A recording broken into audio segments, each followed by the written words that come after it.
नमस्कार दोस्तों, शिवपुराण में आपका बहुत बहुत स्वागत है। आज हम लोग पढ़ने वाले हैं शिवपुराण की श्री रुद्र संहिता के तृतीय खंड के 31वें अध्याय को, सप्त ऋषियों का आगमन और हिमालय को समझाना। तो चलिए शुरू करते हैं। ब्रह्मा जी बोले, ब्राह्मण के रूप में पधारे स्वयं भगवान शिव की बातों का देवी मैना पर बहुत प्रभाव पड़ा और वे बहुत दुखी हो गई। वे अपने पति हिमालय से कहने लगी कि इस ब्राह्मण ने शिव जी की निंदा की है। उसे सुनकर मेरा मन बहुत खिन्न हो गया है। जब भगवान शिव का रूप और शील सभी कुत्सित है तथा सभी उनके विषय में बुरा ही सोचते हैं और उन्हें मेरी पुत्री के सर्वथा अयोग्य मानते हैं, तो मैं अपनी प्रिय पुत्री का हाथ कदापि उनके हाथ में नहीं दूंगी। मुझे अपनी पुत्री अपने प्राणों से भी अधिक प्रिय है। यदि आपने मेरी बात नहीं मानी तो मैं इसी समय विष खा लूँगी और अपने प्राण त्याग दूंगी। साथ ही अपनी बेटी पार्वती को लेकर इस घर से चली जाऊंगी। मैं पार्वती के गले में फांसी लगा दूंगी, उसे वनों में ले जाऊंगी अथवा किसी सागर में डुबो दूंगी, परंतु किसी भी हालत में उसका ब्याह पिनाकधारी शिव के साथ नहीं होने दूंगी। यह कहकर देवी मैना रोती हुई तुरंत कोप भवन में चली गई और उन्होंने कीमती वस्त्रों आभूषणों का त्याग कर दिया और जमीन पर लेट गई। जब इस विषय में भगवान शिव को जानकारी हुई तो उन्होंने सप्त ऋषियों को याद किया। वे तुरंत ही वहां आ गए। तब त्रिलोकीनाथ भगवान शिव ने सप्त ऋषियों को देवी मैना को समझाने की आज्ञा देकर उनके घर भेजा। त्रिलोकीनाथ भगवान शिव का आदेश मिलने पर सप्त ऋषि उन्हें श्रद्धापूर्वक प्रणाम करके आकाश मार्ग से पर्वतों के राजा हिमालय के राज्य की ओर चल दिए। सप्त ऋषि जब हिमालय के नगर के निकट पहुंचे तो वहां का ऐश्वर्य देखकर उसकी प्रशंसा करने लगे। वे सातों ऋषि आकाश में सूर्य के समान चमकते हुए जान पड़ते थे। उन्हें आकाश मार्ग से आता देखकर हिमालय को बहुत आश्चर्य हुआ। शैलराज सोचने लगे कि इन तेजस्वी सप्त ऋषियों के आगमन से आज मेरा संपूर्ण राज्य धन्य हो गया। तभी सूर्य तुल्य तपस्वी सप्त ऋषि आकाश से उतरकर पृथ्वी पर खड़े हो गए। गिरिराज हिमालय ने दोनों हाथ जोड़कर और अपना मस्तक झुकाकर आदर पूर्वक उन्हें प्रणाम किया और उनका पूजन तथा स्तुति की। तत्पश्चात गिरिराज हिमालय ने कहा कि आज मेरा घर आपके चरणों की रज पाकर पवित्र हो गया है। मेरा जीवन आपके दर्शनों से धन्य हो गया है। फिर आदर पूर्वक हिमालय ने सप्त ऋषियों को आसन पर बैठाया। हिमालय बोले, आज मेरा जीवन सफल हो गया। आज मेरा सम्मान इस संसार में बहुत बढ़ गया है। जिस प्रकार अनेक तीर्थों के दर्शन को पुण्य कमाने का स्रोत माना जाता है, उसी प्रकार आज मैं भी पवित्र तीर्थों के समान वंदनीय हो गया हूँ। हे ऋषिगणों, आप साक्षात भगवान विष्णु के समान हैं। आपने हम दीनों के घरों की शोभा बढ़ा दी है। आज मैं स्वयं को संसार का सबसे महत्वपूर्ण व्यक्ति मान रहा हूँ। यद्यपि मैं एक तुच्छ अदना सा मनुष्य हूँ, फिर भी मेरे योग्य कोई सेवा हो तो मुझे अवश्य बताइए। आपका कार्य करके मुझे हार्दिक प्रसन्नता होगी। सप्त ऋषि कहने लगे, हे शैलराज, भगवान शिव इस संपूर्ण जगत के पिता है। वे निर्गुण और निराकार है। वे सर्वज्ञ है। वे ही परम ब्रह्म परमात्मा है और वे ही सर्वेश्वर है।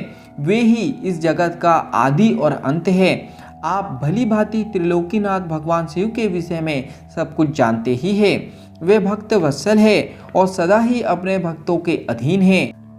तुम्हारी परम प्रिय पुत्री देवी पार्वती ने भगवान शिव को अपनी कठोर तपस्या से प्रसन्न करके अपना मनोवांछित वर प्राप्त कर लिया है। उन्होंने प्रभु शिव को पति रूप में पाने का वर प्राप्त किया है। जिस प्रकार भगवान शिव को इस जगत का पिता माना जाता है, उसी प्रकार शिवा जगत माता कही जाती है।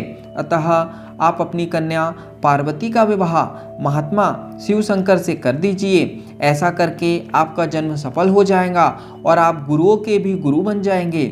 सप्त ऋषियों के ऐसे वचन सुनकर हिमालय बोले, हे महर्षियों, मेरे अहोभाग्य है जो आपने मुझे इस योग्य समझकर मुझसे यह बात कही। सच कहूँ तो मेरी हार्दिक इच्छा भी यही है कि मेरी पुत्री का विवाह भगवान शिव के साथ ही हो, परंतु एक परेशानी यह है कि कुछ दिनों पूर्व एक ब्राह्मण देव हमारे घर पधारे थे। उन्होंने भक्तवत्सल भगवान शिव के विषय में अनेक उल्टी सीधी बातें की है। उस वैष्णव ब्राह्मण ने शिव जी की घोर निंदा की, उन्हें अमंगलकारी बताया। ये सब बातें सुनकर मेरी पत्नी देवी मैना की बुद्धि पलट गई है, उनका समस्त ज्ञान भ्रष्ट हो गया है। अब वे अपनी पुत्री पार्वती का विवाह परम योगी रुद्रदेव से कदापि नहीं करना चाहती है। हे सप्तऋषियों, वे जिद करके बैठी है कि वे अपनी पुत्री पार्वती का विवाह भगवान शिव से नहीं करेंगी। इसलिए वे लड़ झगड़ कर सभी आभूषणों तथा राजसी वस्त्रों को त्याग कर कोप भवन में जाकर लेट गई है। मेरे बहुत समझाने पर भी वे कुछ नहीं समझ रही है। आपसे सच सच अपने दिल की इच्छा कहूँ तो उन वैष्णव ब्राह्मण की बातें सुनकर अब मैं भी नहीं चाहता कि मेरी पुत्री का विवाह शिवजी से हो। नारद इस प्रकार भगवान शिव की माया से मोहित होकर गिरिराज हिमालय ने ये सब बातें कही और यह कहकर चुप हो गए। तब सप्तऋषियों ने कोप भवन में लेटी हुई देवी मैना को समझाने के लिए देवी अरुंधति को भेजा। अपने पति की आज्ञा पाकर देवी अरुंधति उस कोप भवन में पहुंची, जहां देवी मैना रुष्ट होकर पृथ्वी पर लेटी हुई थी और पार्वती उनके पास ही बैठकर उन्हें समझा रही थी। साध्वी अरुंधति बड़े ही मधुर स्वर में बोली, देवी मैना उठिए, मैं अरुंधति और सप्तऋषि तुम्हारे घर पधारे हैं। देवी अरुंधति को वहां अपने कक्ष में देखकर देवी मैना उठकर बैठ गई और साक्षात लक्ष्मी के समान उन परम तेजस्विनी को देख उनके चरणों में अपना सिर रखकर बोली, आज हमारे घर में ब्रह्मा जी की पुत्रवधू और महर्षि वशिष्ठ की पत्नी अरुंधति सहित सप्तऋषियों ने पधार कर हमें किस पुण्य का फल दिया है। आपके आने से हमारा कुल धन्य हो गया है। मैं आपसे यह जानना चाहती हूँ कि आपके इस तरह यहाँ आने का क्या उद्देश्य है। देवी मैना के ऐसे कहने पर देवी अरुंधति मुस्कुराई और उन्हें समझाकर कोप भवन से बाहर उस स्थान पर ले गई जहाँ सप्तऋषियों सहित गिरिजाराज हिमालय बैठे हुए थे। तब देवी मैना को वहां आया देखकर श्रेष्ठ और परम ज्ञानी सप्तऋषि भगवान शिव को मन में स्मरण कर समझाने लगे। सप्तऋषि बोले, हे शैलराज, तुम अपनी पुत्री पार्वती का विवाह त्रिलोकीनाथ भक्तवत्सल भगवान शिव से कर दो। वे तो सर्वेश्वर है, वे कभी भी किसी की याचना नहीं करते।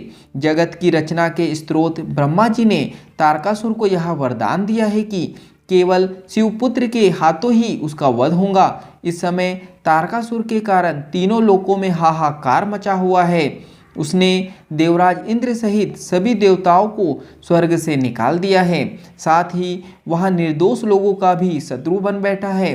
साधुओं और ऋषि मुनियों को यज्ञ नहीं करने देता तथा उनकी पूजा उपासना को तारकासुर के सैनिक समय समय पर नष्ट कर देते हैं। उन्होंने सभी के जीवन को कष्टकारी बना रखा है।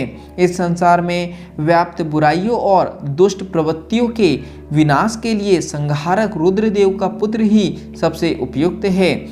उस वीर और बलवान पुत्र की प्राप्ति के लिए आवश्यक है कि भगवान शिव विवाह कर ले। इसलिए ब्रह्मा जी ने भगवान शिव से विवाह करने की प्रार्थना की है। यह सर्वविदित है कि भगवान शिव परम योगी है और विवाह के लिए उत्सुक नहीं है। तुम्हारी पुत्री पार्वती ने भगवान शिव की कठोर तपस्या करके शिव को अपना पति बनाने के लिए वर प्राप्त किया था। यही कारण है कि महादेव जी देवी पार्वती का पाणी ग्रहण करना चाहते हैं। सप्तऋषियों की यह बात सुनकर हिमालय विनयपूर्वक बोले, हे ऋषिगण, आपकी बातें सही हैं, परंतु जहाँ तक मैं जानता हूँ शिव जी के पास ना तो रहने के लिए घर है, ना ही कोई नाते रिश्तेदार है और ना ही बंधु बांधव है। उनके पास कोई राजपाट भी नहीं है और ना ही वे ऐश्वर्य और विलासिता का जीवन ही जीते हैं। आप वेद विधाता ब्रह्मा जी के पुत्र हैं, इसलिए मैं आपका आदर और सम्मान करता हूँ। आप परम ज्ञानी हैं और यह जानते हैं कि जो पिता काम, मोह, भय अथवा लोभ के कारण अपनी कन्या का विवाह अयोग्य वर से कर देते हैं, वे मरने के बाद भी नरक के भागी होते हैं। इसलिए मैं कोई ऐसा कार्य नहीं करना चाहता जिससे मैं नरक का भागी बनूं। मैं अपनी प्रिय पुत्री पार्वती का विवाह स्वेच्छा से कभी भी शूलपाणी शिव के साथ नहीं करूंगा। यही मेरा और मेरी पत्नी मैना दोनों का फैसला है। हे महर्षियों, आप परम ज्ञानी और समझदार हैं, इसलिए हमारे लिए उचित विधान को बताकर हमें कथार्थ करें। यहाँ पर शिवपुराण की श्री रुद्र संहिता के 31वें अध्याय का समापन होता है। आज के लिए इतना ही। धन्यवाद।